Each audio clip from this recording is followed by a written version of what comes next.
नर्मदे हर। मात श्री नर्मदे हर। श्री धाम आश्रम के इष्ट देवता श्री दत्तात्रेय भगवान, माँ भगवती राज राजेश्वरी त्रिपुर सुंदरी, माँ नर्मदा जी के श्री चरणों में कोटि कोटि वंदन। आप सभी को परिक्रमा के लिए खूब खूब शुभकामनाएं देते हुए बहुत से देश विदेश से, पूरे भारत से जो भी परिक्रमावासी माँ नर्मदा जी के उत्तर तट, दक्षिण तट, जहाँ कहीं से भी शुरू करते हैं उनके लिए बहुत बड़ा संदेश। जो अमरकंटक से शुरू करते हैं तथा जो ओंकारेश्वर से शुरू करते हैं उनके लिए, ओंकारेश्वर से जो परिक्रमा का प्रारंभ करते हैं तो उन भक्तों के लिए विशेषकर सूचना, आप सब 3 दिन का निवास वहाँ पे कहा गया है। भक्त आते हैं, 3 दिनों में करना क्या है तो वो पता नहीं होता। तीनों दिन में से पहला दिन हम लोग वहाँ पहुँचने के बाद, जो बुधवार हो या शुक्रवार हो, उस दिन ही हमें मुंडन करना चाहिए। पूरा केश निकालना, सर के बाल, दाढ़ी आदि वगैरह जो सब कुछ कर सकते हैं। साधु लोग नहीं करें वो उनका अलग विषय है। गृहस्थी हो वो उनको करना चाहिए। क्यों करना चाहिए? ताकि हमारे जीवन के पूर्व जन्मों के जो कर्म है, जो पाप कर्म है, उनको छिपने की जगह कौन सी है? ये बालों के अंदर ये छिप जाते हैं। तो माँ नर्मदा जी ही नहीं, हम जो भी भगवान के समक्ष जाते हैं तो ये पाप कर्म जो है उसके अंदर छिप जाते हैं। तो हमें जिसके चलते इन पाप कर्मों को भगवान के सामने, माँ नर्मदा जी के सामने समक्ष उनको खड़ा करना है, जिसके चलते उनके नज़र मात्र से हम तो भगवान के दर्शन करते हैं, परंतु भगवान की दृष्टि भी हमारे ऊपर होने से ये सभी पाप कर्म समूल नष्ट हो जाते हैं। इसलिए हमारे संस्कृति में, पूरे भारतवर्ष में एकमात्र जगह ऐसी है कि जहाँ पे भारत के सभी लोग आकर मुंडन करवाते हैं, वो स्थान है तिरुपति बालाजी, तिरुमला बालाजी। तिरुमला बालाजी में जाके सभी भक्त अपने केश निकालते हैं और भगवान के दर्शन करते हैं और भगवान भी उनके दर्शन करते हैं। तो यहाँ पे भगवान हमारे दर्शन करते हैं और हम भगवान के दर्शन करते हैं, तो जिसके चलते हमारे जीवन के सभी पाप कर्म जो है वो क्षीण हो जाते हैं। तो हमें पहले दिन इसके लिए दिया गया। मानधाता परिक्रमा हो गई, वहाँ पे जो देवता है उनके दर्शन हो गए, वहाँ के जो भैरव है उनको प्रार्थना करें, और हमारी परिक्रमा के लिए हम लोग वहाँ माँ नर्मदा जी के तट पर शांत बैठे रहें, उनसे प्रार्थना करें। हमें बाहर की ओर नहीं खोजना है, हमें शांत बैठना है और उनसे प्रार्थना करना है। भैरव जी को मनी मन प्रार्थना करनी है। हमें ये भावना करनी है कि प्रत्यक्ष भैरव जी हमारे पास में है, हम उनके समक्ष बैठे हुए हैं और भैरव जी से हम प्रार्थना करेंगे कि आज हम लोग माँ नर्मदा जी के तट पर पहुँचे हुए हैं। हम आपसे प्रार्थना करते हैं कि हम यथा शक्ति पैदल, वाहन आदि आदि साधनों से जो हम परिक्रमा करने के लिए निकले हुए हैं, हमें उतनी शक्ति प्रदान करो, निर्विघ्नता से हमारी यह परिक्रमा पूर्ण हो। इसलिए उनसे प्रार्थना करनी है, समय समय पे हमारी रक्षा करें, ताकि हमारा सबसे बड़ा शत्रु है जो हमारा मन, जो हमें समय समय पे इस कठिन परिश्रम, इस तपस्या से दूर भगा के ले जाता है।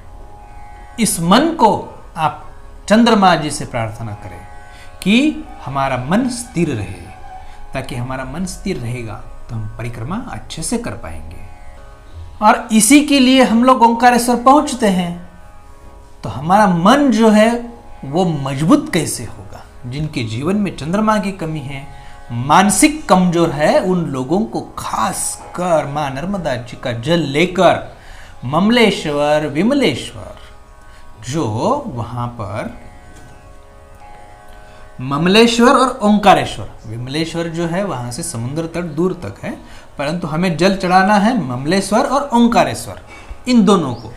इन दोनों को माँ नर्मदा जी का जल लेकर उनको चढ़ाने मात्र से उनको प्रार्थना करना है कि हमारा मानसिक कमजोरी दूर करे, मन को पुष्ट करे, मजबूत करे कि हम पूरी परिक्रमा पैदल ही करेंगे। ऐसी हमें प्रार्थना करनी है और पैदल परिक्रमा के लिए हमें शक्ति प्रदान करे।